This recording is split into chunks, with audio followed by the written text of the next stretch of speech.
Forward कर लो। नहीं mail ID गलत है हाँ क्या? मेल आईडी करते शायद।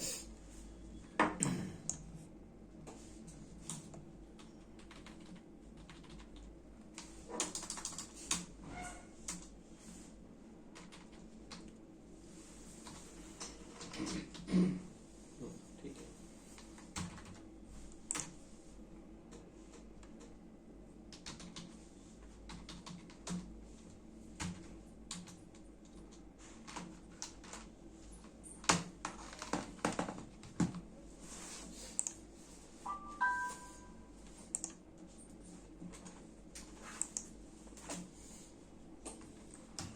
हाँ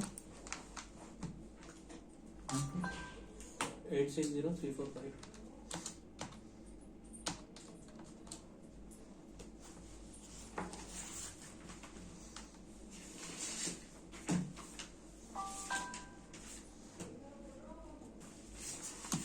ये मिस्टर डी वाला जो है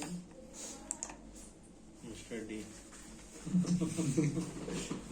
mister D I by mister X को भी दिखा रहे हैं। वो याद आता है वो मैं इसलिए शर्म बनाता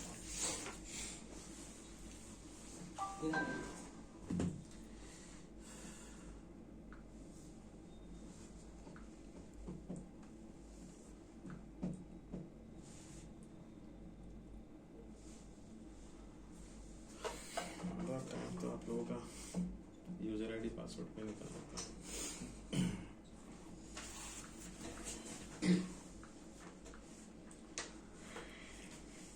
एसीओ वाला जो दिया था मैंने कंटेंट, उसका क्या हुआ? करा किया है सब। ठीक है, वो भी चेक कर लेते हैं। कहाँ आया नहीं? व्हाट्सएप पे अभी कहाँ आया था? ऊपर 860345 यही आया था। ये रहा 53 है। 53 क्लिक करो उसको पे कंफर्म। यस,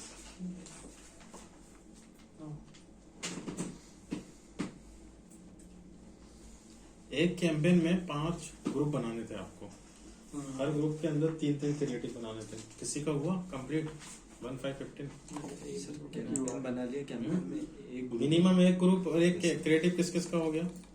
वो तो हो गया होगा सभी का। जैसे एक कैंपेन है, उस पर क्लिक किया, उसमें एक ग्रुप है, उस पर क्लिक किया, और यहाँ से जो मिलेगा आपको एड्स एंड एसेट्स में वो क्रिएटिव मिलेगा।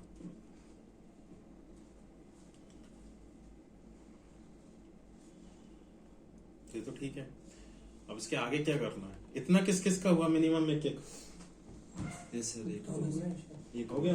एक हुआ। नहीं, इसको ओपन करो ना सर। इसमें जो अपन कीवर्ड और वो डालते हैं क्या, मेटा डिस्क्रिप्शन जो 3-4 पूछ रहा था, हेडिंग 1 हेडिंग 2, तो उसमें वो 30 वर्ड से ज्यादा, 30 मतलब से ज्यादा लेंथ नहीं रहा। लेंथ है सर तो अपने हेडलाइन की लेंथ रहेगी। तो हेडिंग उसमें वो एसईओ की लेंथ थी 70। तो इसकी 30 ये अलग है। 30 तो इसके बहुत कम हो जाएगी। नहीं तो मल्टीपल हेडलाइन दे रहा है ना वो आपको, हाँ, एक फिर से मैंने ज्यादा यही दे रहा हाँ, है। ये हर हेडलाइन का अलग अलग कॉन्सेप्ट है। तो आपका जो हेडलाइन है वो ऐसे बन रहा है, हेडलाइन 1 2 3। तो मल्टीपल हेडलाइन लेने का सेंस ये है कि वो हर बार कस्टमर को चेंज कर करके दिखाएगा। ठीक है, पाइप लग रहा है मतलब एक हेडलाइन एक पाइप के अंदर है। तो मतलब इसमें सर 7 से 8 हेडलाइन लिए होंगे। और भी ले सकते हो आप, हेडलाइन एंड ही नहीं होगी, 10-12 बनवाता है वो। तो आप कितनी बना सकते हो वो आपके ऊपर है। अब जो ये है आपका स्कोरिंग, ये आपको कीवर्ड्स इंक्लूड करते हुए चलना है। तो हेडलाइन में ऐसा नहीं कि आपका हेडलाइन थोड़ा क्रिएटिव होना चाहिए, क्योंकि कस्टमर को तो यही दिखेगा। मैंने आपको एग्जांपल दिया था, ये जो क्रिएटिव वाला पार्ट होता है यही आपका गूगल पर रिफ्लेक्ट होगा, बाकी सब नहीं होगा। तो ये हेडलाइन 1 डैश हेडलाइन 2, कभी ये रिफ्रेश कर देगा तो फिर आपकी दूसरी हेडलाइन दिखा देगा, फिर ऐसे करके वो सफलिंग करता रहेगा उसकी। अच्छा, इसमें सर जो अपन डिस्क्रिप्शन में आपने बताया था कि अपना जो टैग है एज इट इज अपन टाइप करेंगे उसको तो ही आएगा, तो इसमें चेंज होकर बताएगा। जैसे डिस्क्रिप्शन में कुछ और डाला और हेडलाइन में कुछ और डाला, वो एसईओ था, उसको भूल जाओ। जैसे ये एसईएम है, यहाँ तो हम पे कर रहे हैं ना उसको रैंकिंग आने के लिए। तो ऐसा जरूरी नहीं कि आपने मेटा डिस्क्रिप्शन में कीवर्ड लगाया तो ही आपका रैंक में आएगा नहीं, एडवर्टाइजमेंट। जैसे मैं पूरा टाइप कर रहा था डिजिटल मार्केटिंग मुंबई, तो वो पूरा नहीं ले रहा था, पूरा मतलब नहीं। वो काटना पड़ रहा था उसमें। तो फिर मैं चलो डिजिटल मार्केटिंग अलग लूँ, हमने मुंबई भी ऐसे ही लिया। नहीं तो कुछ ना कुछ आपको ऐसा सोचना पड़ेगा अल्टरनेट कि जो फिट हो जाए उसके अंदर। लेंथ तो इतनी रहेगी इसमें, लेंथ का ऐसा ये 2 हेडलाइन मिलाकर एक साथ दिखाएगा। अगर आप चाहें तो इसको कहाँ रखना है तो ये पोजीशन आप डिसाइड कर सकते हैं। ये देखिए यहाँ दे रहा है पोजीशन, अच्छा कहाँ में? इसको यहाँ रखना है तो आपको वहीं दिखेगी अच्छा, फर्स्ट पे। ये वाली हेडलाइन फर्स्ट ही पोजीशन पे आएगी, मतलब यहाँ दिखाएगा हर बार। इसको फिक्स कर दी ना पोजीशन, या फिर मुझे इसको सेकंड नंबर पे दिखाना है तो मैंने इसको सेकंड के लिए फिक्स कर दिया, तो ये आप फर्स्ट और सेकंड पे आएंगी। तो पहले पे ये आएगा, दूसरे पे ये आएगा, ऐसे कर लो।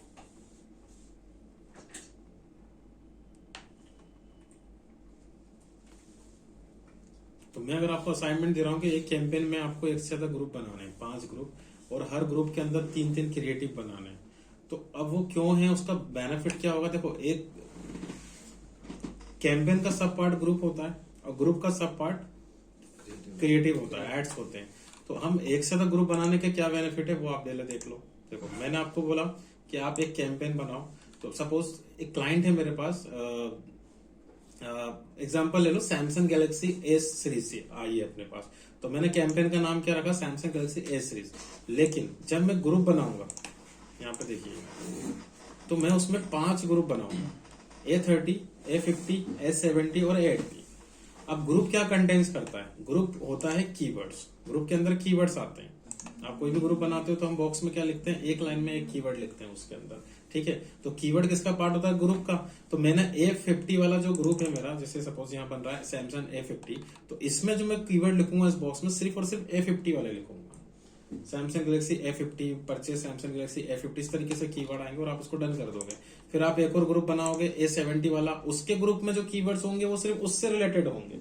तो 2 ग्रुप बनाने से फायदा क्या है, जैसे अब मैंने बाद में जब देखा कि मेरा A50 उतने अच्छे से रिस्पॉन्ड नहीं कर रहा है और A70 अच्छा रिस्पॉन्स कर रहा है, तो मैं उस ग्रुप को कभी भी पोस्ट कर सकता हूँ, दूसरा वाला चलता रहेगा। हर प्रोडक्ट के लिए एक अलग ग्रुप। और अगर मैं दोनों को मिक्स कर दूंगा तो मुझे तो दोनों बंद करने पड़ेंगे एक साथ ही, पूरा कैंपेन ही स्टॉप होगा। तो मल्टीपल ग्रुप बनाने का क्या बेनिफिट है, फीचर्स हैं आपके पास, वेराइटीज हैं, तो आप मल्टीपल ग्रुप बना सकते हो। तो मैंने असाइनमेंट आपको यही तो दिया है कि डिजिटल मार्केटिंग की एजेंसी है, लेकिन सर्विस वो एसईओ की दे रहा है और एसईएम की दे रहा है। तो एसईओ वाला जो ग्रुप है उसके अंदर कीवर्ड आप क्या लोगे, SEO services in Mumbai, SEO company इन मुंबई, और एसईएम वाला जो है उसके अंदर आप कीवर्ड उससे रिलेटेड लोगे। और कल को मेरा एसईओ अच्छा रिस्पॉन्स नहीं कर रहा है, एसईएम अच्छी चल रही है, तो मैं एसईएम का रखूंगा, बाकी को स्टॉप कर दूंगा। लेकिन अब अगर क्लाइंट मेरे से ये बोल रहा है कि A50 जो है वो मुझे इंदौर में दिखाना है और A70 जो है वो मुझे बैंगलोर में दिखाना है, तो क्या ये पॉसिबल है, नहीं है। रीजन, ग्रुप वो प्रॉपर्टी है जिसकी कैंपेन सेटिंग्स कॉमन होती है। एक ही कैंपेन के अंदर 2 ग्रुप है ये, तो अब लोकेशन किसका पार्ट था, कैंपेन का पार्ट था, तो कैंपेन चेंज करना पड़ जाएगा फिर आपको। तो उसने लोकेशन चेंज करने का बोला, मतलब आपको कैंपेन 2 बनाने पड़ेंगे, क्यों, क्योंकि लोकेशन कैंपेन का पार्ट है। तो ग्रुप वो प्रॉपर्टी है जिसका कैंपेन सेटिंग्स हमेशा कॉमन होता है। तो आप तो ये ध्यान रखो कि ग्रुप का ऑप्शन लॉन्च होने से पहले जितने भी ऑप्शंस आते हैं वो कैंपेन के पार्ट होते हैं, और क्रिएटिव लॉन्च होने से पहले जितने भी ऑप्शंस आते हैं वो ग्रुप के पार्ट होते हैं। और ग्रुप मेनली कीवर्ड्स पे ही वर्क करता है। आप समझ में आ गया सर? अब इसमें क्रिएटिव बनाना है जैसे ग्रुप में, तो वो कैसे बनेगा? आप लोग कैसे करोगे इस असाइनमेंट को, फिर से समझ लो कि आप एक कैंपेन स्टार्टिंग से ही जाओगे बिल्कुल। तो जब भी आप एक मिनिमम कैंपेन बनाते हो तो एक मिनिमम ग्रुप बनता ही बनता है, क्योंकि कैंपेन का सब पार्ट ग्रुप होता है। जब आप ग्रुप बनाते हो तो एक क्रिएटिव भी वो आपको बनवाएगा। तो आप तो क्या करना, स्टार्ट हो जाना और एंड तक जाना। और जब आप एंड तक जाओगे तो आप इस तरीके से मिनिमम एक कैंपेन बना चुके होंगे। एक कैंपेन दिखेगा आपको, उस पर क्लिक करोगे तो एक ग्रुप आपको दिखेगा, उस पर क्लिक करोगे तो आपको कीवर्ड्स दिखेंगे, लेकिन आपको क्रिएटिव देखना है तो आप इस पे क्लिक करना, एड्स पे, तो आपको क्रिएटिव दिखेगा।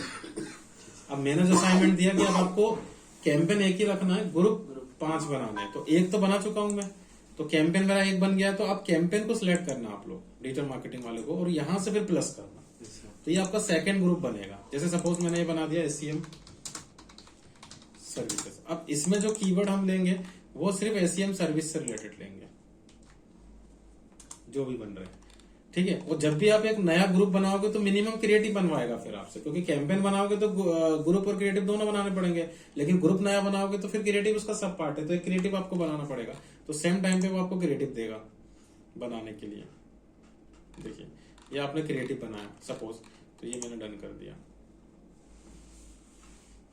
अब देखो मेरे पास 2 ग्रुप हो गए। ऐसे ही तीसरा बनाओगे, चौथा बनाओगे, 5वां बनाओगे, तो आपका कैंपेन भी एक हो गया, ग्रुप भी 5 हो गए, लेकिन क्रिएटिव एक एक है सभी में, और बनाने कितने थे? 2-2। तो अब आप क्या करना, ग्रुप को सिलेक्ट करना, नेक्स्ट, फिर इसमें जाना ऐड से।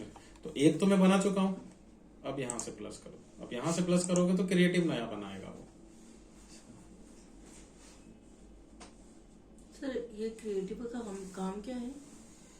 अपीयरेंस, कस्टमर को तो क्रिएटिव दिखेगा, क्रिएटिव कस्टमर को दिखता है, बाकी कीवर्ड्स, ऑडियंस, ये सब हमारे और गूगल के बीच की बात होती है।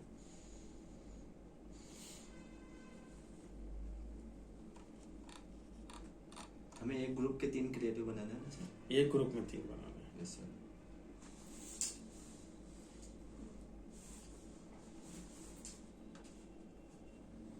अब हो जाएगा, सर वो एक बार डिस्क्रिप्शन वाला मैं जो चेक part करूंगा, बताया ध्यान था, रखना परसों सभी का। हाँ? डिस्क्रिप्शन वाला जो पार्ट बताया था आपने, उसमें टैग्स लगाना था, तो अपने वो मतलब कौन सा फ्रेज मैच था और एक कीवर्ड्स word था match वो कीवर्ड्स का उसमें पार्ट था। मतलब कितने यूज कर सकते हैं अपन टैग्स?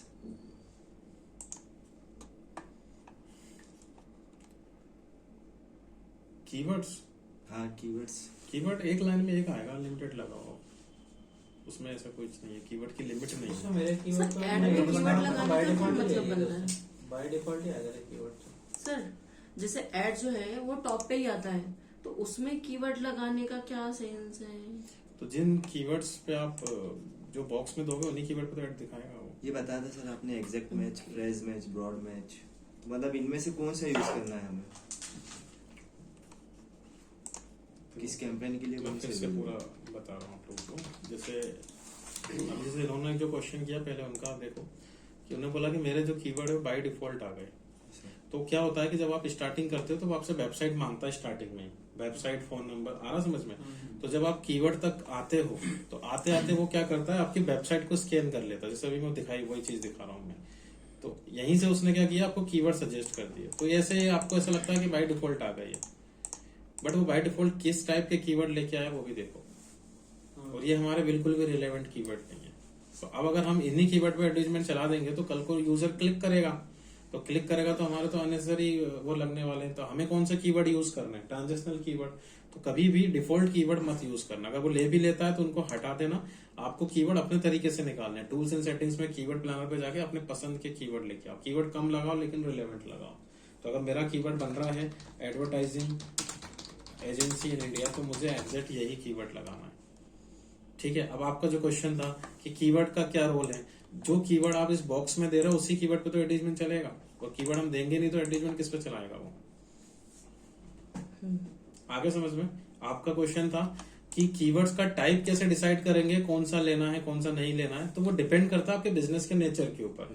मैंने आपको बताया कि लोकल के जो बिजनेसेस होते हैं इन बैंगलोर, इन पूना, इस टाइप के, उनकी कीवर्ड की सर्चिंग बहुत लिमिटेड होती है। अगर कोई सर्च कर रहा है डिजिटल मार्केटिंग एजेंसी इन मुंबई, तो मैक्सिमम लोग वही सर्च कर रहे होंगे। तो आप 4-5 कीवर्ड गिनती के निकालो और एग्जैक्ट मैच पे सेट कर दो, ज्यादा दिमाग लगाने की जरूरत ही नहीं, क्योंकि उनकी लिमिटेड चल रहा है। तो सॉलिड कीवर्ड है, टाइप करेगा तो नीडी लोग करेंगे, नहीं तो नहीं करेंगे। लेकिन मैंने आपको एसईओ में क्या पढ़ाया था, ई कॉमर्स। जो मैंने आपको एसईओ में पढ़ाया वही की उसी तरीके से सोचो आप। तो मैंने आपको जो फोकस कीवर्ड पढ़ाया था वो किसके लिए पढ़ाया था, बिजनेस, जो लोकल बिजनेस होते हैं उनके लिए, या लीड्स वाले बिजनेस। और ई कॉमर्स में क्या होता है, वेराइटीज होती हैं, फीचर्स होते हैं, वेरिएंट्स होते हैं, वहां हमने कॉम्बिनेशन टाइप पढ़ा था, वो लगेगा फ्रेज मैच पे। और अगर आपके पास बहुत ज्यादा वेराइटीज है और उसमें से आपकी कुछ लिमिटेड इन्वेंट्री है, तो आप ब्रॉड मैच विद मॉडिफायर लगा दो। और अगर आप कोई ऐसा प्रोडक्ट बेचे जिसमें लोग ट्रायल और डेमो और इसके लिए सर्च कर रहे हैं, तो आप नेगेटिव मैच लगा दो। और आप मिक्स ऑफ भी रख सकते हो। और पूछो। जितने भी सर मतलब अपन लगाएंगे तो उससे रिलेवेंट लगाएंगे। हाँ, कीवर्ड जैसे आपको ब्रॉड रिलेवेंट मैच के लगाना है तो सारे ब्रॉड मैच के ही बनेंगे जितने। ऐसा नहीं है, आप मिक्स भी कर सकते मिक्स कर हो। सकते मैं मिक्स कर सकता हूँ, मैं एग्जैक्ट भी और फ्रेज भी और ब्रॉड भी साथ में लगा सकता हूँ, बट पर्पजली आपको देखना पड़ेगा कि सर, किस- क्या नीड पड़ रही है अपनी। ठीक सर। सर्विस इंडस्ट्री में तो एग्जैक्ट मैच और फ्रेश मैच बस दो ही चलते हैं।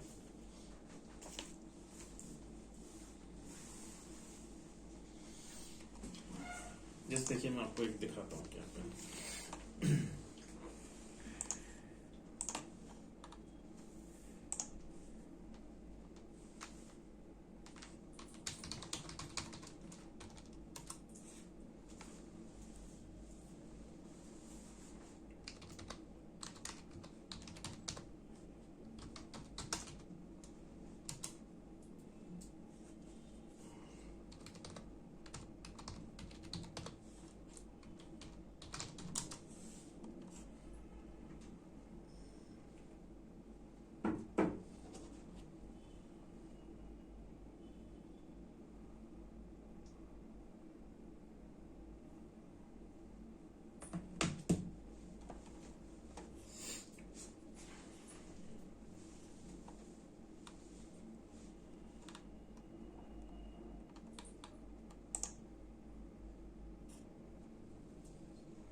अब ये किसी क्लाइंट का मैं आपको दिखा रहा हूँ जो मैंने रन किया। 37,000 का कैंपेन चलाया। आप देख रहे हो कितने क्लिक आए, 348। और ये इसी टाइप का था पैकर्स मूवर्स का, जैसे ये चल रहे हैं ना, अब यही वाला कैंपेन मैंने बनाया था। तो अब क्लिक क्या है, एवरेज सीपीसी कितना आया, 106 रुपए। तो एक क्लिक का ऑन एन एवरेज गूगल को कितना पे किया, 106 रुपीज। तो आप पीपीसी में हमेशा पे किसका करते हो, क्लिक का। तो अगर आप इसको इससे मल्टीप्लाई करोगे तो 37,000 आ जाएगा। लेकिन मैंने आपको बताया इंपॉर्टेंट पार्ट कि कितने लोग विजिट करके फोन लगा दिए, आपको फॉर्म भर दिए, तो फोन कॉल कितने जनरेट हुए, 174। तो मैं क्या करूंगा, 174 से इसको डिवाइड करूंगा तो एक फोन कॉल की कॉस्ट आ जाएगी। तो इतना रुपए का आपका एक फोन कॉल कन्वर्ट हुआ। तो अब हम इसको इंडिविजुअल कैंपेन की फॉर्म में देखें। ये देखिए सी, अब आप क्या करते हो, जब फर्स्ट टाइम कोई कैंपेन बनाते हो, जैसे आपने यहां बनाया,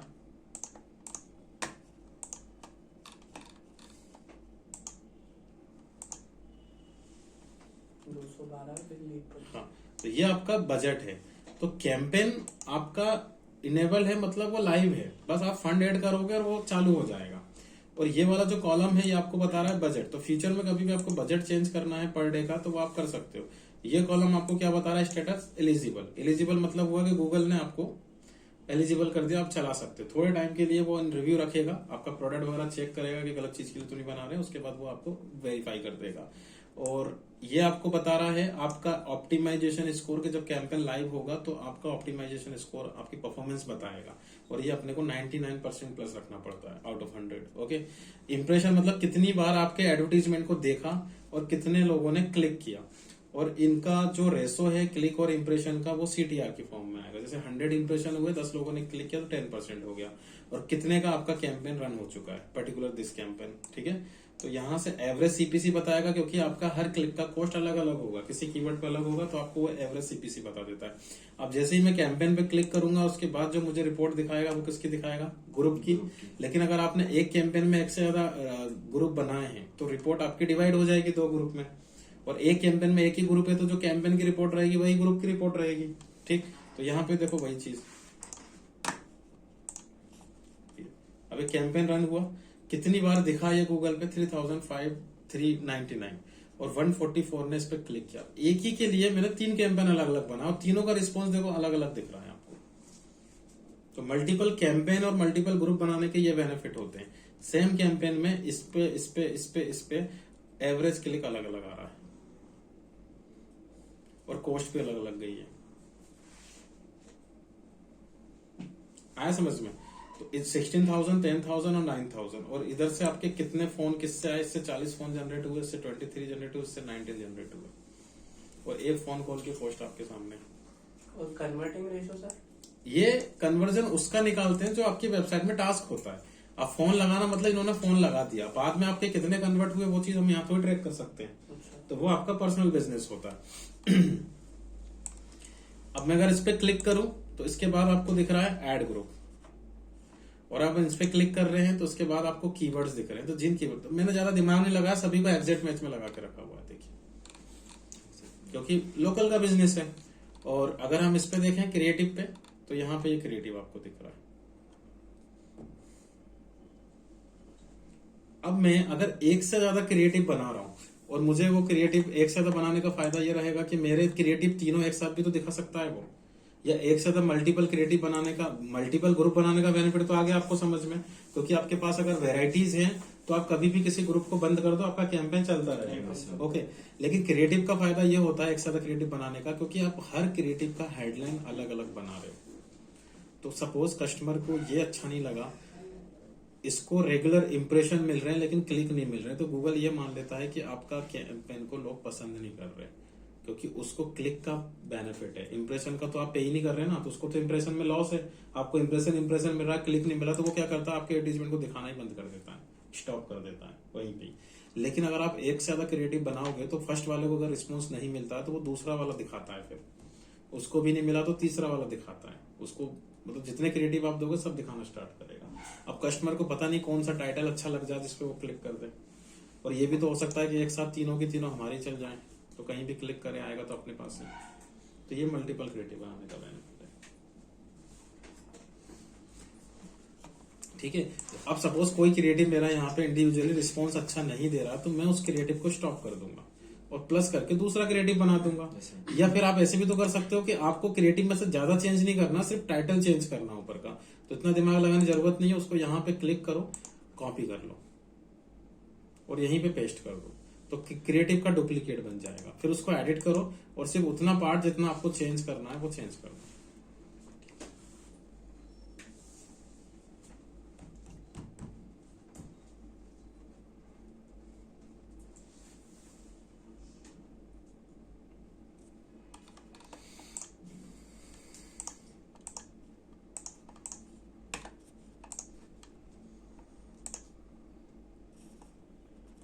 वो दिखा दो अपना एसी वाला।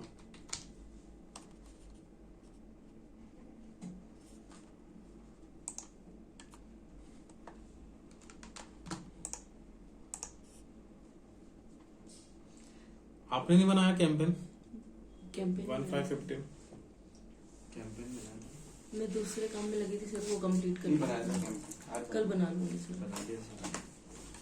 नहीं समझ में आएगा अगर आप नहीं लगाओगे एफर्ट्स। तो कल आपका ऑफ था, उसके बाद भी आप लोगों ने नहीं बनाया, ऐसे काम नहीं चलेगा। देखने में यहाँ सबको सिंपल ही लगती है चीजें। हमारा भी कैंपेन सर अभी उधर कल छुट्टी रहेगी ना कल सर? फिर छुट्टी रहेगी, हाँ, तो कल आप complete लोग कर प्लीज लेंगे। मंडे ये मतलब डे आफ्टर टुमारो बना के लेके आना है सर, क्योंकि आगे का मैंने कुछ बनाया है समझ सर, में लेकिन अधूरा है थोड़ा सा। मतलब वो मंडे का इसमें ओपन करो ना आप सर। चार लगे ना सर? ये किसका है? फ्राइडे को ये इधर है वो। तुम लोग जाना ना फ्राइडे को? पता नहीं कौन हरीश होगा। अच्छा, मैंने फर्स्ट पैराग्राफ ही दिया था आपको बस। हाँ ओके, इसमें H1 नहीं लिया है आपने। H1 कंटेंट बड़ी मुश्किल से मिला यार, 300 में तो 1 घंटा लग गया। लगेगा, अभी आप फर्स्ट टाइम कर रहे हो ना, धीरे धीरे आ जाएगी प्रैक्टिस में। और कीवर्ड फर्स्ट पैराग्राफ में होना चाहिए 150 और 150 वर्ड्स का होना है। और इसमें वो सर लिंक भी जोड़नी है क्या? मैंने बनाया सर। दो लिंक भी जोड़नी है इसमें H1 में? H1 में नहीं, इसमें थोड़ी पैराग्राफ पैराग्राफ में वही तो, पैराग्राफ में वही तो, H1 में थोड़ी ना। सैमसंग गैलेक्सी ऐसे नाम से आएगा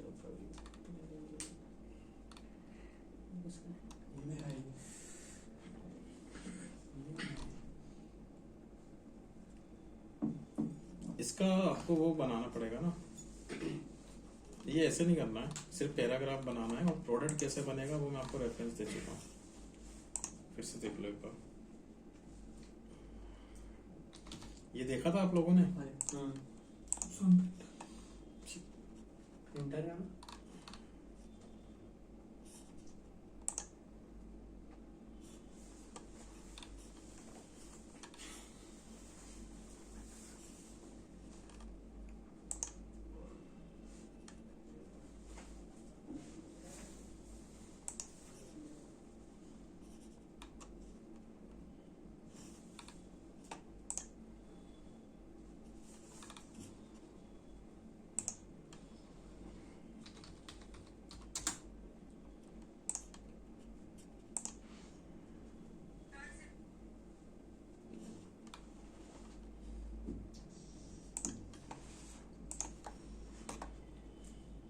ये वाला। तो ये ऐसे लेना है आपको, जैसे आप बना रहे हो ना अभी, ये करके, ये मत करो आप, H2 में रखना उसको, फिर उसकी इमेज लेना, फिर उसका, ये अब आगे का असाइनमेंट है आपका, है ना। यहाँ तो सिर्फ पैराग्राफ रखो, अब एक एक करके एंट्री करना स्टार्ट करो। वो मेरे से करो। अच्छा, उसका पैराग्राफ मतलब इस प्रोडक्ट का पैराग्राफ, फिर उसके फीचर्स, ये फीचर्स वगैरह तो आपको मिल ही जाएंगे। अब यहाँ पे देखो एक बटन का ऑप्शन आ रहा है, तो ये बटन आपको बनाना है, इसके लिए एक टूल बता देता हूँ, बटन ऑप्टिमाइजर। और इस बटन के पीछे आप जो लिंक दोगे वो अपने अमेजोन का प्रोडक्ट जो रहेगा, प्रोडक्ट का यूआरएल आपको देना है, और बटन का कॉल टू एक्शन टेक्स्ट रखना है यहाँ पे, चेक प्राइस ऑन अमेजोन।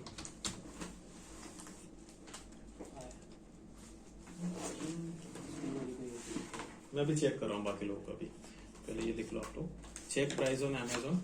और कलर वगैरह आप चाहो तो यही रख लेना, या आपको कुछ और कलर लेना है, डिजाइन भी आप लोग यहाँ से चेंज कर सकते हो, तो सब बिना टूल के बन जाते हैं आजकल। कौन सा टूल? ये बस में जो आइकॉन है यहाँ से सर्च कर लेना आप, तो अमेजोन ले लीजिएगा ऐसे, बटन ऑप्टिमाइजर है। बन गया। उसको डाउनलोड करो, डाउनलोड करके इसको अपलोड कर देना, तो जैसे इन्होंने भी यही किया। उसके पीछे बटन, लिंक, बस उस पे बटन पे क्लिक करना, लिंक इंसर्ट कर देना यहाँ से उस प्रोडक्ट की, बस लिंक को न्यू टैब में ओपन करवाना आप लोग, open link in new tab, नहीं तो वो सेम पेज पे रहेगा तो आपको वो चल जाएगा आर्टिकल। अब आया समझ में? तो 10 प्रोडक्ट के 10 होंगे ऐसे, और जो इमेज आप रख रहे हो ये अमेजोन का जो फ्रंट इमेज है वो इमेज आप इसमें रखना, और इमेज को क्रॉप कर लेना थोड़ा सा, इमेज वही लगा लेना, कोई इश्यू नहीं है अमेजोन का। जैसे सपोज इनका ये प्रोडक्ट है,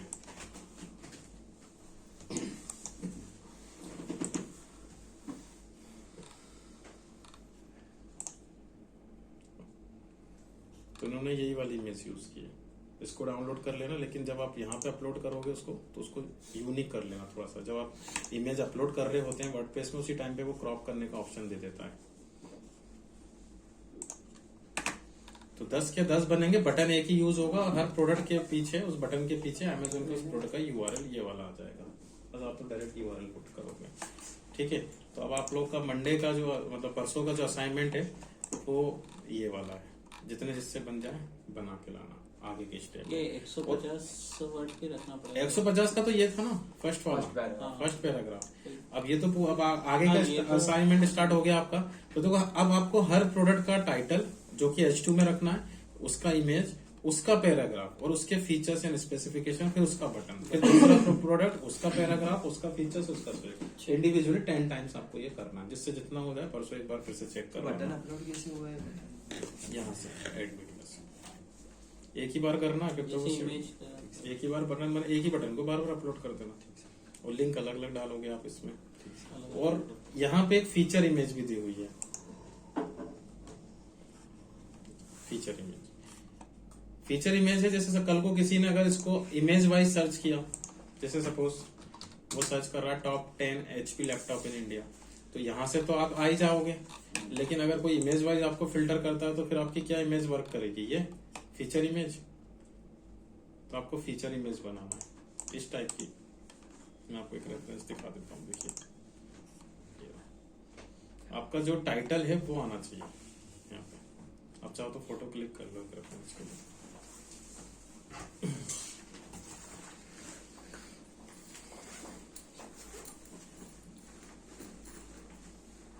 बस टाइटल को हाईलाइट करना और अपना थोड़ा सा अंदर क्या प्रोडक्ट है वो प्रोडक्ट को हाईलाइट कर देना। फीचर इमेज में, फीचर इमेज आप लोगों को कहाँ से डिजाइन करना है? कैनवा से। अभी हाल फिलहाल आप कैनवा यूज करो। कैनवा पे जाना, अकाउंट वगैरह जिनके बने ही होंगे, आप लोग के नहीं बने तो बना लेना। और इसमें साइज लेना है आपको, हॉरिजॉन्टल साइज हमें लेना होता है, तो आप लोग ट्विटर पोस्ट ले लेना, इसका साइज परफेक्ट है।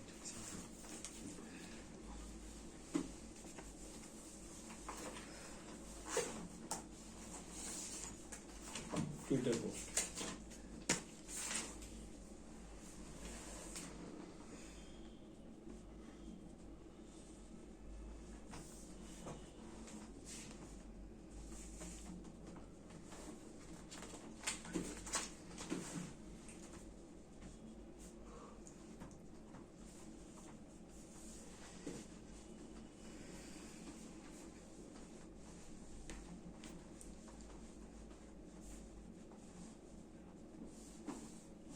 ट्विटर पोस्ट में आपको देखो डिजाइन यहाँ मिल ही जाएंगे, कोई भी एक फ्री डिजाइन ले लेना अभी तो।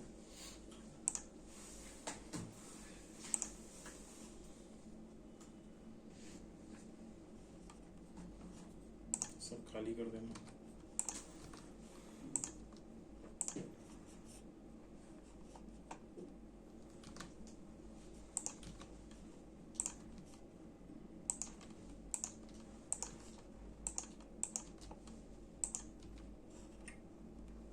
अपनी फील्ड से रिलेटेड कोई इमेज अपलोड कर देना इसमें।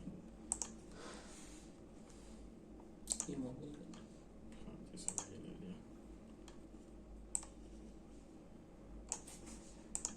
फिर उसके बाद टेक्स्ट लिखना। टेक्स्ट में आप अपना टाइटल यूज कर लेना।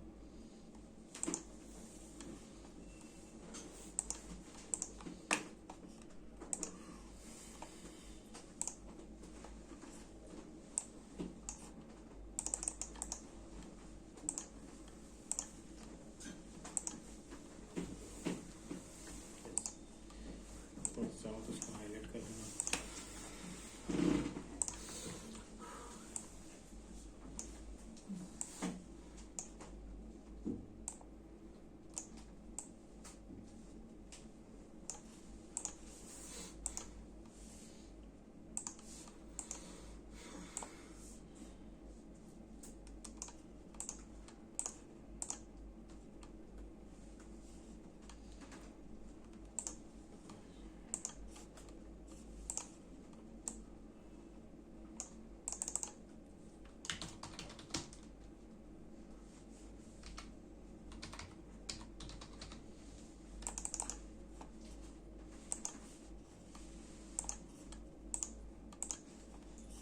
ठीक है, थोड़ा सा और अच्छे से फिनिशिंग से बनाना, डाउनलोड करना, और डाउनलोड करने के बाद यहाँ से इसको अपलोड करना। आपके फीचर इमेज वाला सेक्शन दिया हुआ है इसमें, और इसमें कीवर्ड अपना फोकस कीवर्ड लगाना है। तो इमेज वाइज भी आप सर्चिंग में आना स्टार्ट हो जाओगे इससे। सर कितनी इमेज अपलोड कर सकते हैं? इसमें तो एक ही लेना है, फीचर इमेज तो एक ही लेना है बस। और यहाँ जो आप ले रहे हो वो तो फिर आपके प्रोडक्ट के जितनी प्रोडक्ट हैं, 1 2 3 4 उतने नंबर में 10 हैं तो 10 इमेज आ जाएंगी। तो अमेजोन से इमेज उठानी है, फ्रंट इमेज जो है उसकी वो इमेज लेनी है बस। थोड़ा सा यहाँ पे एज इट इज मत अपलोड करना, और यूआरएल वाइज फेच मत करना। पहले उसको अपने सिस्टम में अपलोड करना, और यहाँ से अपलोड करोगे तो उस टाइम पे थोड़ा सा क्रॉप कर देना उसको, तो वो यूनिक हो जाएगी। और जब आप ये यूज करोगे, ध्यान रखना प्रोडक्ट का, तो उसमें फीचर्स एंड स्पेसिफिकेशन, क्योंकि हम बेच नहीं रहे हैं, तो हमारा यूजर इंटेंट क्या होगा, उसका फीचर और स्पेसिफिकेशन, तो उसको आप इंक्लूड करना। और इधर से अगर जिनका और अच्छा हो जाए, और लास्ट में जब वो टाइटल वगैरह बना रहे हैं यहाँ से अपना टाइटल मैटर, इसको भी तो ग्रीन करना पड़ेगा ना आपको, तो अपना फोकस कीवर्ड लिखना सबसे पहले, उससे स्टार्ट करना। तो उसके थ्रू टाइटल, मैटर डिस्क्रिप्शन, और उसमें फोकस कीवर्ड, और ये सभी पॉइंट जितने भी हैं सब ग्रीन करने हैं आपको।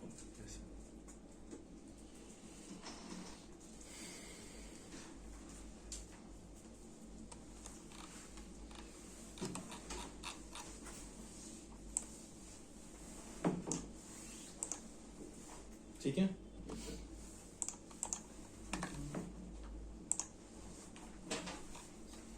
चलिए नेक्स्ट लिखिए डिस्प्ले कैंपेन।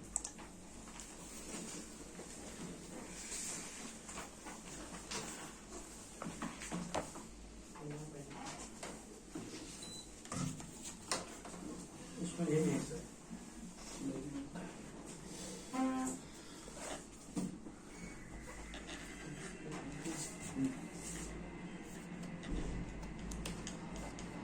देखो लास्ट टाइम हमने ये वाला कैंपेन बनाया था पीपीसी के अंदर, सर्च कैंपेन जो कॉन्टेक्चुअल फॉर्मेट में चल रहा है। अब है रिच मीडिया का डिस्प्ले कैंपेन, जो किसी पब्लिशर प्लेटफॉर्म पे रन होगा। और पब्लिशर मैंने आपको बताया था, या तो कोई वेबसाइट ओनर हो सकता है, या फिर किसी का यूट्यूब चैनल, या फिर किसी एप्लीकेशन पे वो दिखेगा। ओके, किस फॉर्म में? ये वाला, ये डिस्प्ले एडवर्टीजमेंट चल रहा है। अब अपने को किस क्लाइंट को रेकमेंड करना है कि उसको डिस्प्ले बनाना है या फिर ये वाला बनाना है, तो ये फिर से आपका किस में आ जाएंगे हम, बिजनेस के नेचर पे। तो ध्यान रखना, डिस्प्ले एडवर्टीजमेंट रिच मीडिया का पार्ट है। और रिच मीडिया टारगेटिंग मैंने आपको बताया था कि यहाँ पे हम अवेयरनेस के लिए ज्यादा फोकस करते हैं। सेल्स हमारा प्राइमरी गोल नहीं होता है, और यहाँ पे सेल्स हमारा प्राइमरी गोल होता है। तो तो ये चलता है brand consideration awareness plus sales. पहले अवेयर करवाओ। तो अब सपोज गूगल पे वही लोग सर्च करते हैं जिनको पहले से पता होता है, और डिस्प्ले में क्या होगा, जो चीज उसको नहीं पता। जैसे आपको एक एग्जांपल मैंने दिया कि आपके प्रोडक्ट में बहुत ज्यादा फीचर्स हैं जो लोगों को नहीं पता, तो पहले तो आप फीचर्स दिखाओगे उनको। या आप मान के चलो ई कॉमर्स का भी कोई प्रोडक्ट है, रेगुलर प्रोडक्ट भी आप यूज कर रहे हो, तो फिर आप कूपन है, डील्स है, ऑफर्स हैं, तो उसके लिए भी आपको क्या लग जाएगा, डिस्प्ले लग जाएगा। तो दिखाने वाले और अपीयरेंस वाले जितने भी बिजनेसेस होते हैं उसमें डिस्प्ले ज्यादा अच्छे से वर्क करता है। और सेल्स वाले जितने भी बिजनेसेस होते हैं, रेगुलर बिजनेसेस, वो सर्च इंजन अच्छे से। जैसे सपोज मैंने आपको मेरे पास कोई क्लाइंट है जो ड्राई क्लीन की सर्विस दे रहा है इन इंदौर, तो उसको रिस्पॉन्स कहाँ से अच्छा मिलेगा, यहाँ से या यहाँ से? यहाँ से मिलेगा। यहाँ से मतलब क्या? सर्च वाले ACRP से मिलेगा। ठीक है। और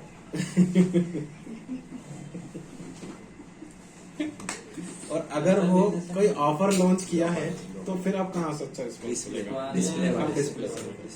क्योंकि आप ऑफर के लिए सर्च नहीं करते, आप सर्विस के लिए सर्च करते हो। तो पर्पस जरूर ध्यान रखना। आप 50 तरीके के कैंपेन पढ़ोगे, लेकिन कौन सा कैंपेन किसके लिए यूज करना है वो सबसे इंपॉर्टेंट पार्ट है। ठीक है, तो इसमें हमने लिया सेल्स, डिस्प्ले। अगेन फिर से वेबसाइट,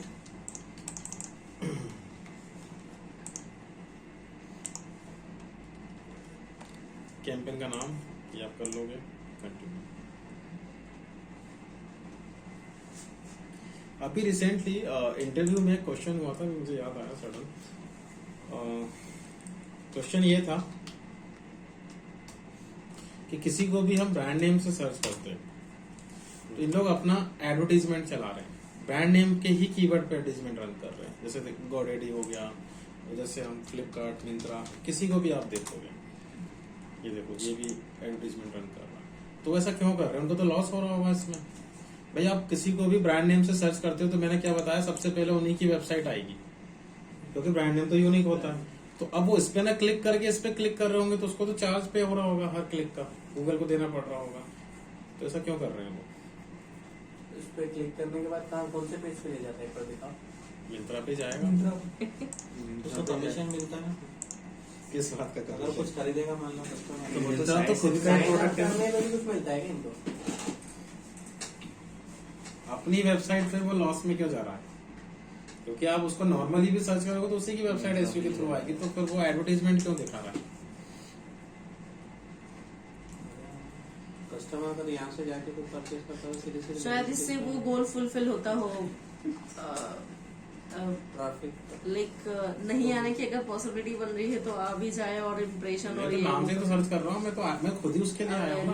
हाँ। अगर मैं किसी को भी ब्रांड नेम, मैं आपको डेफर से ही बताया था ये, कि एक कस्टमर जो आपको सर्च कर रहा है बाय ऑनलाइन टी शर्ट, तो वो आपको नहीं जानता है। एक कस्टमर जो आपको सर्च कर रहा है मिंत्रा, विच मींस के वो आपको जानता है, तो आया ही आपके लिए। तो फिर आप क्यों बिना मतलब के लगे हुए और मिटा फ्री में दे रहा होगा। गूगल में सब याद करके जैसे हमारे बिजनेस चला में जैसे अब एंजल ब्रोकिंग है, तो एंजल ब्रोकिंग की भी आप साइट करो तो ऐसा एड वाला आएगा। तो मतलब ये फ्रेंचाइजी या एजेंसी है, कौन सी दूसरी नहीं, ऐसा नहीं है।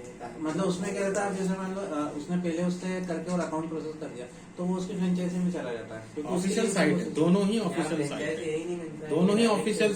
फ्रेंचाइजी वाले ऑफिशियल साइट यूज नहीं करते, वो सब डोमेन पे काम करते हैं। अब यहाँ पे भी मैं क्लिक कर रहा हूँ, ऑफिशियली वेबसाइट है, और एसईओ रिजल्ट में और इसमें भी ऑफिशियली वेबसाइट प्रमोट है, वही चला रहा है एडवर्टाइज। उसका रीजन है कि आप किसी के कीवर्ड को भी टारगेट कर सकते हो। ध्यान रखना, किसी भी ब्रांड के कीवर्ड को आप टारगेट कर सकते हो। ग्रुप के अंदर कीवर्ड कहाँ होता है?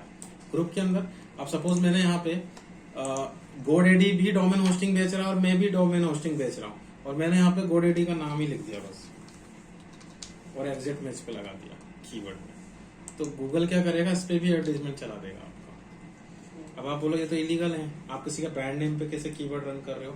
तो गोडेडी को कैसे पता लगेगा कि हम उसका कीवर्ड लगा रहे हैं? क्योंकि वो तो आपके और गूगल के बीच की बात है।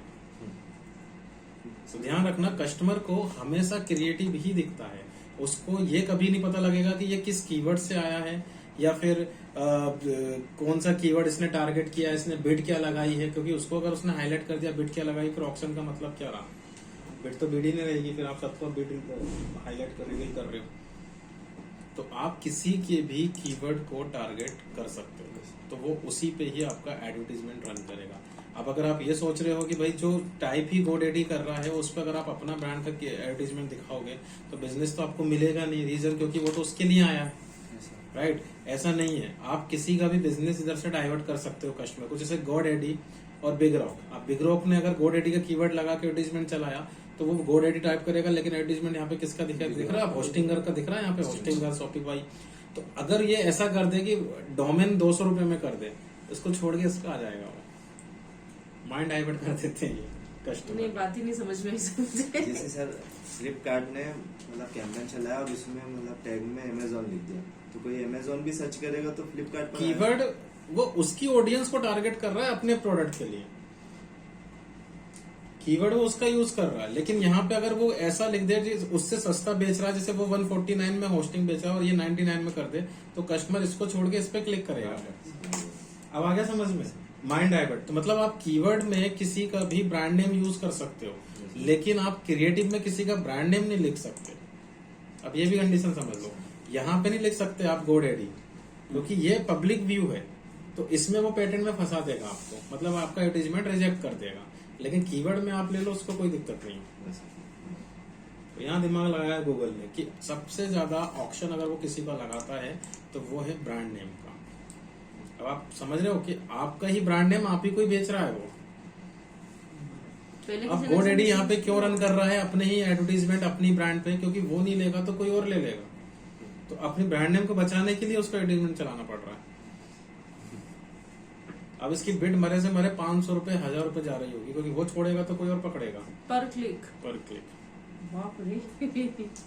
तो 70% रेवेन्यू तो गूगल का PPC में यहाँ से जनरेट होता है कि आपकी ब्रांड नेम जब फेमस होती है तो आपको अपनी ब्रांड नेम को प्रिजर्व करके रखना पड़ता है, क्योंकि आप नहीं करोगे तो आपके डायरेक्ट कस्टमर को कोई और खा जाएगा।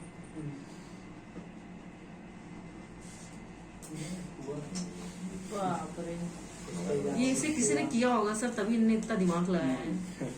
वो तो करते करते आता है दिमाग को। ये क्वेश्चन पूछा था तो मेरे दिमाग में आया तो मैंने आपको बता दिया। तो आप जैसे आपने बोला एंजल ब्रोकिंग, तो आप एंजल ब्रोकिंग जो है उसके लिए भी कोई आ रहा है तो आप उसके कीवर्ड लगा के एडवर्टीजमेंट रन कर दो। जैसा अभी मैंने आपको दिखाया, मेरे क्लाइंट जो है पैकर्स मूवर्स के फॉर एग्जांपल, तो हम लोग क्या करते हैं जनरली, ये किंग है पैकर्स मूवर्स में, ऑलमोस्ट 60% मार्केट यही लेकर चलता है पूरी इस फील्ड का। ओके, तो हम कुछ भी नहीं करते हैं, डायरेक्ट उसके लिए जो सर्च कर रहे हैं उनके कीवर्ड लगा देते हैं, उसके ब्रांड के लिए इवन जो सर्च कर रहा है, तो उसका मार्केट इधर आ जाता है।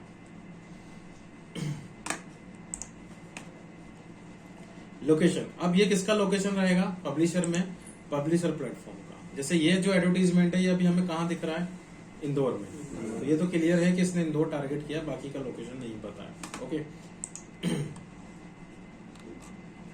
लैंग्वेज, पब्लिशर के प्लेटफॉर्म की लैंग्वेज इंग्लिश है, हिंदी है। आप इंग्लिश लोगे तो इंग्लिश वाली वेबसाइट पे दिखाएगा, हिंदी लोगे तो हिंदी पे दिखा देगा।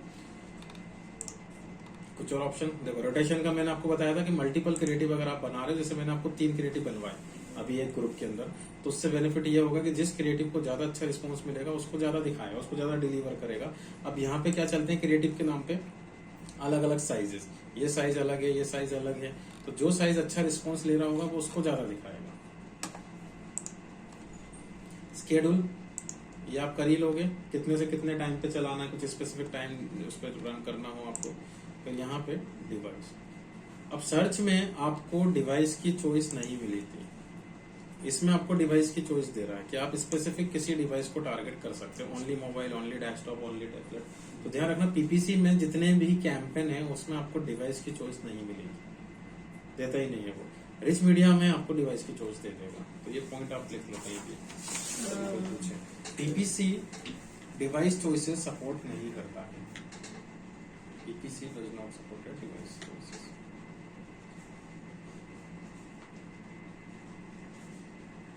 रिच मीडिया टारगेटिंग में आपको डिवाइस की चॉइस मिल जाएगी। तो रिच मीडिया के जैसे video campaign, display campaign, application, इसमें आपको डिवाइस मिल जाएगा। डिस्प्ले में मिल जाता है वीडियो और क्या बोला सर आपने? Rich media. रिच मीडिया ले लो हाँ, आप तो हाँ, बस उसमें जितने भी कैंपेन आप लोगों के पास लिखे हुए हैं। हाँ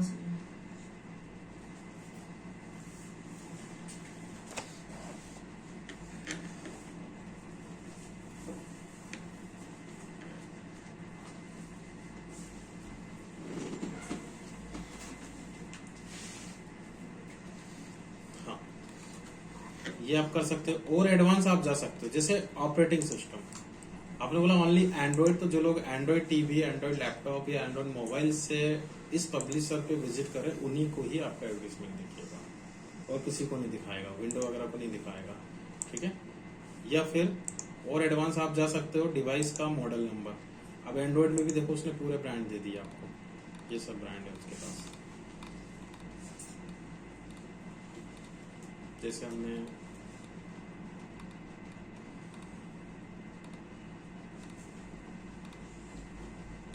वन प्लस का कौन सा मॉडल नंबर है आपको टारगेट करना है, आपने ये ले लिया 6, जो भी है 6। जो लोग ये मॉडल नंबर वन प्लस का यूज कर रहे होंगे सिर्फ उन्हीं को ही एडवर्टाइजमेंट दिखेगा और किसी को नहीं दिखेगा। तो आप सोचिए, मेरे पास अगर कोई क्लाइंट आता है जिसको मोबाइल के कवर बेचने हैं, तो मेरे लिए कितना इजी है, मैं सिर्फ उसी हैंडसेट को टारगेट करूंगा। तो उसी को आप, ऐसा होता भी आप लोगों को वही वाला कवर या गैजेट्स दिखाते हैं जो आपके उसको सपोर्ट करता है, वो लोग ये वाली टारगेटिंग लगाते हैं। या फिर नेटवर्क, वाईफाई से नेट चल रहा है, तो जो लोग ब्रॉडबैंड रन कर रहे होंगे सिर्फ उन्हीं को एडवर्टाइजमेंट चलाएगा। या कोई स्पेसिफिक सिम यूज कर रहा है, जैसे एयरटेल से नेट चला रहा है तो सिर्फ एयरटेल वालों को दिखाएगा। सिम का भी है। अब इसको पोर्टिंग करना होगा, वो अपना छोड़ के सब पे लगा देगा, इसी है उसके लिए। तो मेरा क्वेश्चन ये है कि गूगल को इतना स्पेसिफिक डेटा कहाँ से मिल रहा है, उसको कैसे पता लग रहा है मॉडल नंबर क्या है, साइज क्या है, स्क्रीन साइज क्या है, ये सब डेटा कहाँ से कलेक्ट कर रहा है, मतलब उसका एआई बेस क्या है, एआई कैसे बना रहा है वो, हम लोग को कैसे टारगेट कर रहा है। आप ये समझ गए, आप इसके ऑडियंस लगाना सीख जाओगे। मतलब सर अपन कौन सा डिवाइस यूज कर रहे हैं ये कैसे पता? हाँ, उसको कैसे ये डिटेल मिल रही है? जीमेल आईडी के थ्रू से। जीमेल आईडी से नहीं मिलेगी। जीमेल आईडी से उसको क्या मिलेगा, आपका जेंडर, आपके एज ग्रुप, क्योंकि आप जीमेल आईडी में जो डेटा देते हैं वही उसको मिलता है, और ज्यादा से ज्यादा आपका डेट ऑफ बर्थ, मतलब एज ग्रुप और जेंडर और नाम, बस सिम ये से मिलता है। जिससे डेटा ले रहे हैं, सिम को वो ट्रैक कर नहीं सकता, क्योंकि ट्राई नहीं करने देगा उसको, इलीगल है, वो पुलिस वाले ट्रैक कर सकते हैं। कुछ भी इंस्टॉल करते तो वो पूछता है ना अलाउड देना है, तो अपन अलाउड कर देते हैं और आगे सर जैसे जीमेल में बता देता है ना अपन कौन सा डिवाइस यूज कर रहे हैं। सीधे सैटेलाइट पहुंच गया वो तो बढ़ते सीधे सैटेलाइट पहुंच गया, मतलब सारे ऑप्शन खत्म, सैटेलाइट। देखो उसका प्राइमरी सोर्स है, थोड़ा समझने की कोशिश करना, गूगल एनालिटिक्स, ठीक है। ये इसका मास्टर टूल है गूगल का, इसका यूजेज समझना, आप लोग भी आगे इसका यूज करो। इसका यूज ये होता है कि आपने आज एक वेबसाइट बनाई, अब आपको क्या चाहिए, कस्टमर, मतलब ट्रैफिक चाहिए वेबसाइट पे, तो अब आप ट्रैफिक भी ला रहे हो, कहाँ से ला रहे हो, गूगल से, एडवर्टीजमेंट से, फेसबुक से, सब दूर से आ रहे हैं आपके, लेकिन अब वो ट्रैफिक चेक कहाँ करोगे आप? अब आपको ये देखना है कि मेरे वेबसाइट पे 5000 का ट्रैफिक आया, उसमें से गूगल से कितना आया, बीइंग से कितना आया, फेसबुक से कितना आया, विच मीन्स कि आपको इनसाइट्स एंड रिपोर्टिंग निकालनी है। तो ये टूल आपकी हेल्प करेगा आगे चल के, वन एंड ओनली टूल है ये पूरे वर्ल्ड में जो आपको एंटेक्स देगा। अब ये एंटेक्स में आपको देगा क्या, वही चीज है कि आपकी वेबसाइट पे जो डिवाइस आया, कौन सा आया, सिम कौन सी यूज की उसने, उस किस मीडियम से आया। तो आप लोग क्या करते हो, मैन्युअली इस पे अकाउंट बनाते हो, स्टेप समझना पूरा। आप गूगल एनालिटिक्स पे अकाउंट बनाओगे, गूगल ने ये आपके लिए बनाया, तो आप उस पर अकाउंट बनाओगे। अकाउंट बनाने के बाद ये आपको एक ट्रैकिंग कोड देता है, एक जावास्क्रिप्ट कोड देगा, जो कोड आपको अपनी वेबसाइट के हर एक पेज पे लगाना पड़ता है। और जिस दिन से वो आप कोड लगाओगे, उस दिन से वो आपके जितने भी डिवाइस आ रहे हैं, उन डिवाइस की ट्रैकिंग करना स्टार्ट कर देगा। अब यहाँ पे गूगल ने आपका फुल कंसेंट लिया हुआ है कि आप खुद से ही जा रहे हो, रजिस्ट्रेशन कर रहे हो, टर्म्स एंड कंडीशन आपसे एक्सेप्ट करवाएगा, उसके बाद आप कोड लगाओगे। अब उसने आपको डेटा दिया लास्ट 1 मंथ का कि आपकी वेबसाइट पे 10,000 डिवाइस आए, उसमें से इतने ऐसे थे कि इनके ब्राउजर इंग्लिश में थे, इतने के आपका इनका डिवाइस ये था, इनकी कंपनी ये थी, क्योंकि उसमें कहीं से कहीं इलीगल नहीं है, आपने अपनी मर्जी से किया। बट वो क्या करता है, एक कॉपी खुद रख लेता है अपने पास।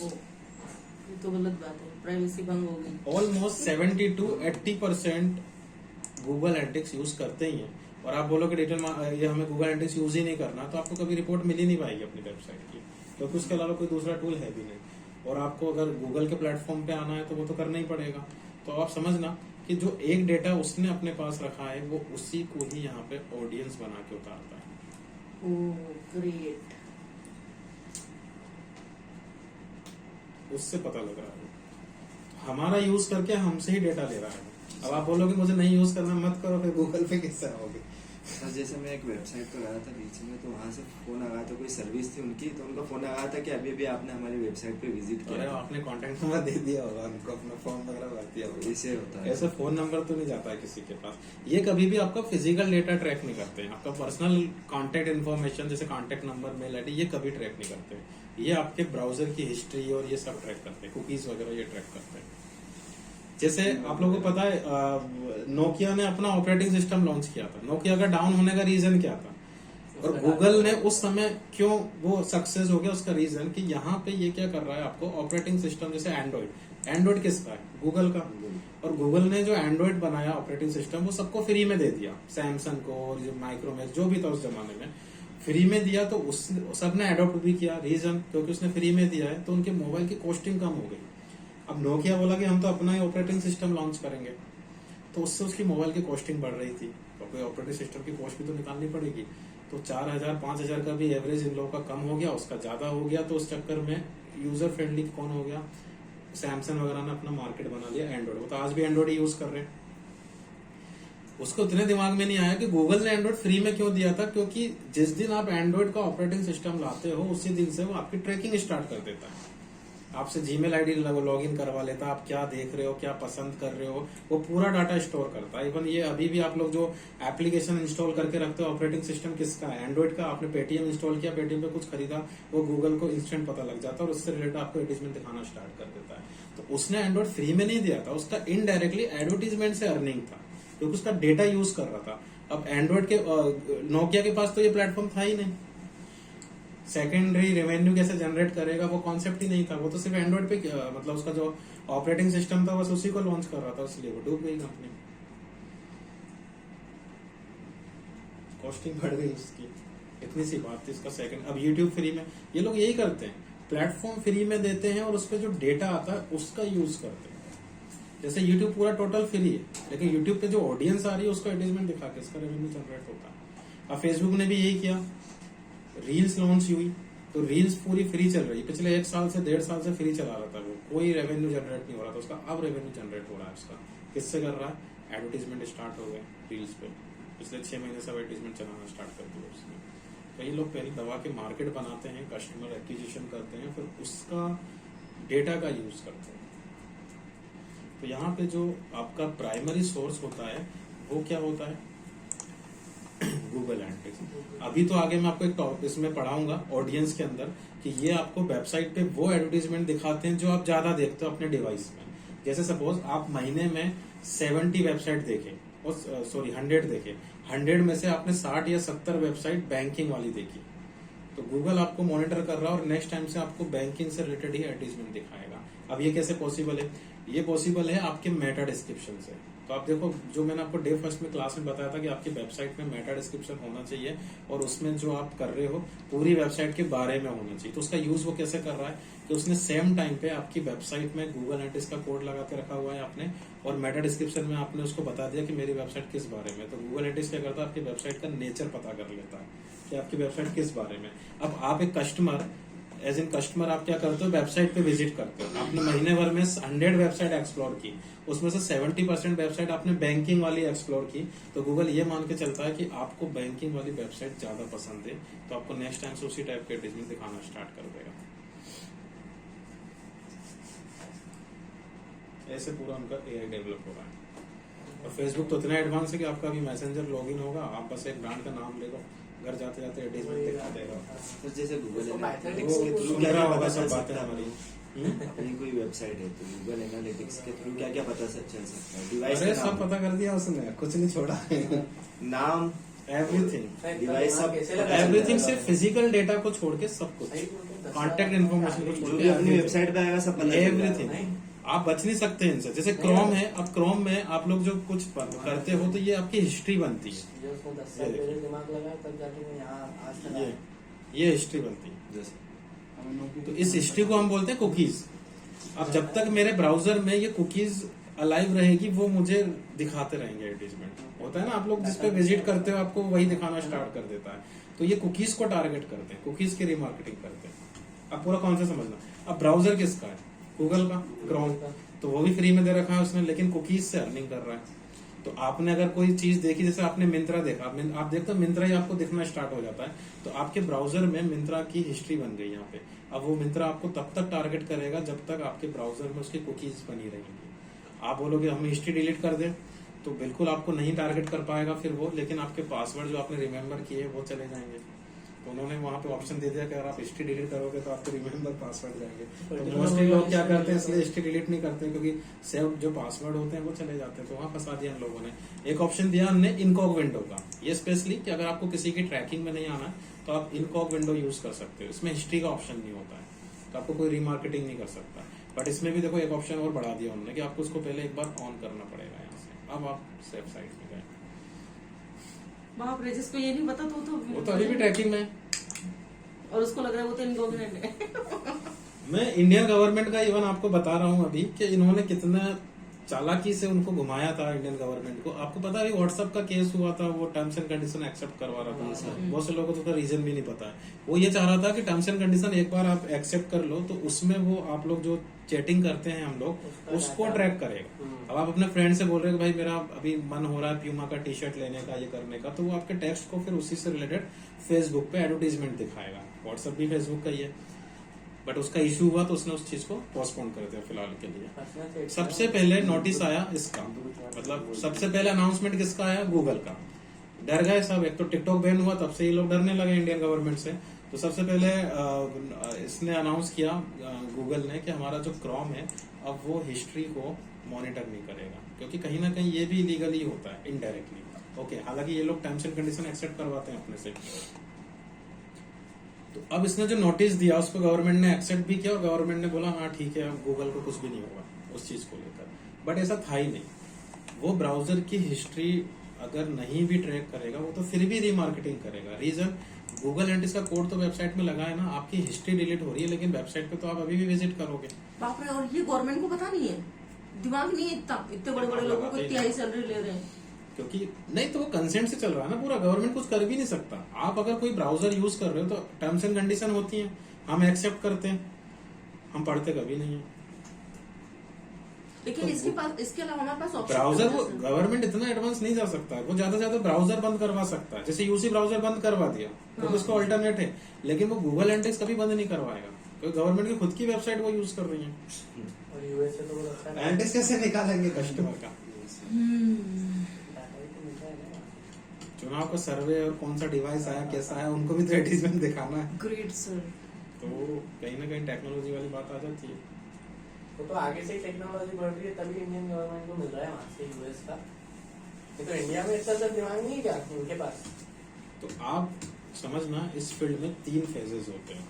First is AI, second digital marketing and third CRM. ये पूरा एक प्रोजेक्शन है, मैं आपको बता रहा हूँ इस फील्ड का, आप चाहो तो लिख लो।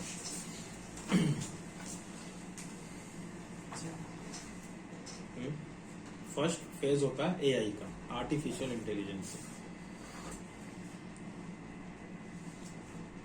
सेकंड फेज होता है डिजिटल मार्केटिंग का, एंड थर्ड फेज होता है सीआरएम का, सीआरएम का फुल फॉर्म क्या है? कस्टमर रिलेशनशिप मैनेजमेंट या मैनेजर।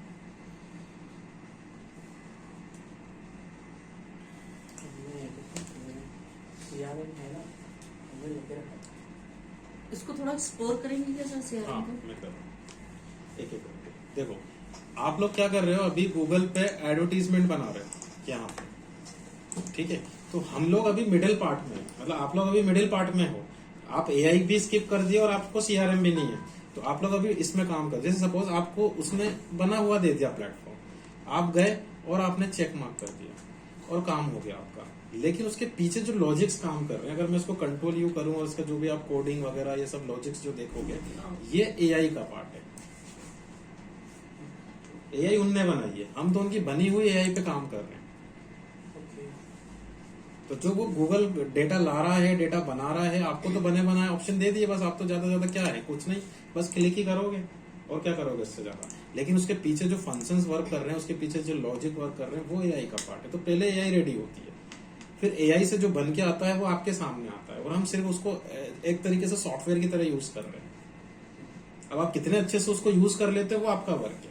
जैसे मैंने एक एग्जांपल दिया था, टेली अकाउंटिंग होती है, लेकिन आपको मैथ्स ही नहीं आता है तो उसमें वो क्या कर लेंगे, आप तो बिगाड़ोगे ही काम किसी का भी।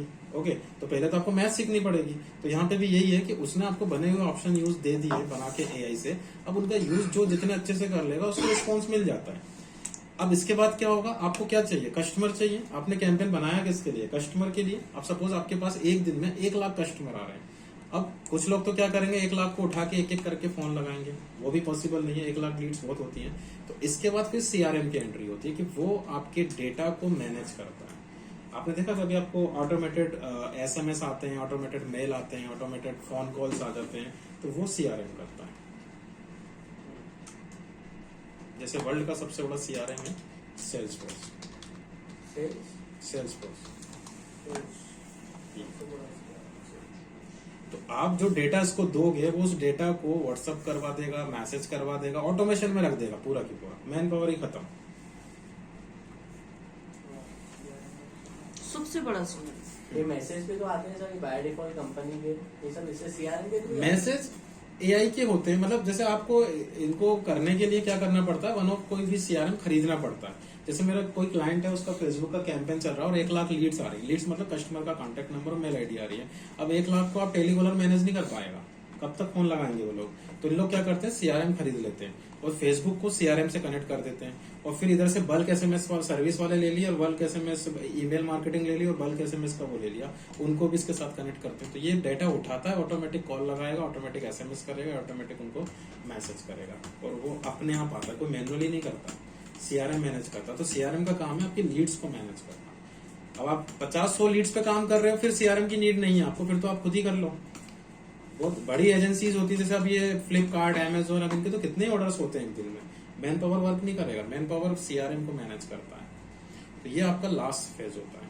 पहले एआई वर्क कर गई, फिर डिजिटल मार्केटिंग, फिर सीआरएम। तो आप देखो एआई तो नहीं सीख सकते हो क्योंकि उसके लिए पूरी कोडिंग वोडिंग सब सीखनी पड़ेगी, लेकिन ये जरूर सीख लेना सीआरएम। तो आपकी जो स्किल्स हैं वो इनहांस होगी, और जो भी करंट सैलरी है उसमें 30 से 40% का इंक्रीमेंट आता है। ये तो आता है सर मैनेज करने के लिए। हाँ, तो अगर जैसे कोई नहीं आता हो किसी को, काफी ऑप्शंस होते हैं। लोग चैटबॉट्स आते हैं आपको मैनेज करना, चैटबॉट पे काम किया है कभी, डिजिटल पे कोई काम किया है आपने, सीआरएम डिजिटल पे नहीं किया। CRM digital point of view सीखना है आपको, तो इसी को सीख लेना आप। सेल्सफोर्स की बहुत डिमांड है मार्केट में। इसका 3 महीने या 6 महीने का सर्टिफिकेशन कोर्स होता है, ये खुद ही करवाता है। कभी भी फ्यूचर में 1 साल बाद, 2 साल बाद। सर अपने में भी अपने कोर्स में नहीं अपने उसमें नहीं, इसको सीखने में 6 महीने लग जाएंगे आपको। तो सेल्स में मतलब sales force in sales and admin, तो आपको एडमिन में करना है, ध्यान रखना। छोटे लेवल पे मैनेज किया, ज्यादा बड़े लेवल पे मैनेज नहीं किया मैंने सीआरएम। नहीं, छोटा जैसे एक्सेल सीट जैसा नहीं करना है अपने को, वो तो एक्सेल सीट में भी हो जाता है। एक पूरा सॉफ्टवेयर होता है कि इतनी लीड सिलेक्ट, कुछ राइट्स दिए, कुछ राइट हाइड कर दिए, इतनी ये वाली इसके पास जाना चाहिए, ये वाली इसके पास लूप्स जाना बनाए चाहिए। आपने, चैटबॉट्स बनाए, उसके अंदर जो मैन है वो लूप्स एंड चैटबॉट्स होते हैं। ये लूप्स और चैट ऑटोमेशन में चलता है सब कुछ। अच्छा, जैसे सपोज आज मैंने 1 लाख लोगों को मेल सेंड किया, राइट, तो अब उन 1 लाख लोगों में से 10,000 लोगों ने मेरे मेल को ओपन किया। अब नेक्स्ट मेल मुझे फिर से 10,000 को, 1 लाख को नहीं सेंड करना है, उन 10,000 को करना है, तो वो अपने आप सेंड करेगा, रिस्पॉन्स के बेसिस पे सेंड करेगा। किसी ने मुझे हाय हेलो किया तो मैं पीछे से थ्रेड्स बना दूंगा कि वो मुझे अगर हाय करता है इफ एंड एल्स पे, तो मुझे फिर उससे क्या बोलना। तो ये तो इसको क्या पूरे बोलेंगे, वो सीआरएम बोलेंगे। हाँ, सीआरएम तो पूरा होता है, लेकिन अलग अलग टास्क होते हैं फिर उसमें करने वाले। तो सर जैसे सीआरएम में चैटबॉट से सब आ जाता है, सब आ जाता है, सीआरएम सीख लो, अच्छा कम से कम 6 महीने रहेगा। बहुत 6 महीने? इंटरेस्टिंग है। तो ये इनका खुद का भी सर ये भी इसमें सिखाते हैं। ऑनलाइन भी हो जाएगा, बट अभी नहीं, पहले डिजिटल को समझ लो, डिजिटल अच्छे से समझ लोगे तो सीआरएम बहुत इजीली आगे समझ की में आ step जाएगा। सर हमेशा बोलते पहले हाँ। तो सिखा दो, वो तो सीखो, आगे की आगे की सुन ले। आप पहले लीड्स तो जनरेट करो, उससे बात कैसे करोगे? वही बताओ सर, सिखाने बोलते हैं एडवांस में, तो वो भी पीछे बढ़ जाते हैं कि ये सिखाओ। नहीं नहीं नहीं, लेकिन पता तो चलना चाहिए है क्या यूं ऐसा। अरे मैं बता रहा हूँ आपको, नहीं मैं समझ लो। कभी कर लेना, 1 साल बाद 1.5 साल बाद कर जरूर लेना इसको। उनकी साइट पे ये ना, जब डिजिटल में आपको लग जाए कि हाँ ठीक है बनने लग गया इतना कि अपन कस्टमर को डेटा दे उस रहे हिसाब से सजेशन ले लेना जब लगे। सर बता तो दीजिए। मैंने आपको 3 इंपॉर्टेंट फेजेस बता दिए। अब मेरा जैसे सीआरएम भी क्लियर है और डिजिटल तो है ही, अब मुझे एआई पे काम कर रहा हूँ मैं, तो फिर मेरा तीनों जो साइकिलिंग है वो कंप्लीट हो जाएगी। एआई ऑलमोस्ट है लेकिन उतना एडवांस नहीं है अभी। सर आप सीखते रहते हो क्या हमेशा? तो मैं पढ़ाऊंगा कैसे? नहीं अपडेट आप अच्छा है सर एआई में इतना टाइम लगता है? अप टू डेट रहना बहुत जरूरी है। देखो सेल्स फील्ड में अगर आप हो, ऑनलाइन हो या ऑफलाइन हो, अप टू डेट रहना बहुत जरूरी है। अगर कोई जैसे ये मेरे क्लाइंट है और यही आके मुझे कुछ बता गए कि वो उस जैसे आपको उस पे आता है क्या मतलब ये करवाना है मुझे, तो मुझे उस दिन बहुत गिल्ट फील होगा कि यार इससे मैं ज्यादा नॉलेज तो ये रख रहे हैं। ठीक है, ये मालूम था नहीं पता, जैसे कोई भी नहीं। मैं बताऊंगा आपको अप टू डेट कैसे रहना उसके लिए बताऊंगा। अच्छा सर, टूल्स होता है, रोज basic सर्च question करके ये- आ गया है। नहीं, मैं आपको लिखवाऊंगा प्लेटफॉर्म, बस जनरली आपको उसको रेगुलर एक्सप्लोर करना है। पेपर पढ़ते हैं, डाटा उसमें चाहिए तो वो अपने को मिल नहीं सकता है कहाँ से? गूगल से, किसी से। कितने लोग डाटा डीमेट अकाउंट के लिए सर्च करते हैं और उनका नंबर हाँ तो लो ना, तो वो मना थोड़ी कर रहा है आपसे। अभी ऑप्शन दे देगा वो आपको कि स्टॉक के हैं या फिर डायबिटीज के पेशेंट है, सब देगा, लेकिन पे करना पड़ेगा ना उसको, उसके लिए पर क्लिक का चार्ज लेगा वो आपसे।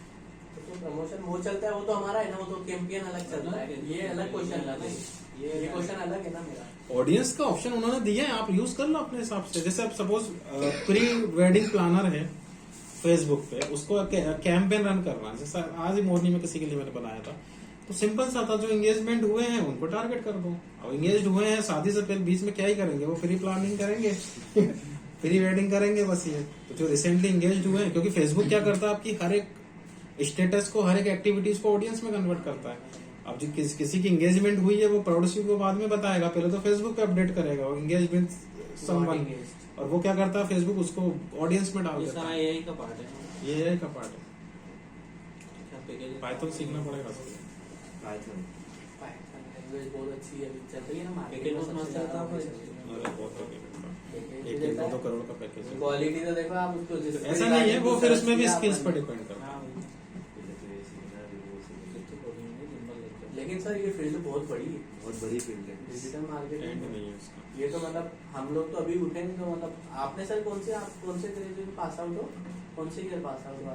मेरा इंजीनियरिंग हुआ है, सिविल से किया था मैंने, 14 पास आउट, 14 बैच में मतलब आप भोपाल से। 9 साल पहले इस फील्ड में घुस चुके हो। नहीं ऐसा नहीं था। देखो इंडिया में तो मार्केट अभी आया, ये 4G आया ना, उसके बाद भी अवेयरनेस नहीं थी लोगों को। मैं तो फ्लाइट से पुणे से आता था यहाँ वर्कशॉप लेने। इवन इंदौर में आपकी अवेयरनेस नहीं थी। मैं इंदौर से पहले पुणे ट्राई किया, फिर ये स्टॉप कर दो ना।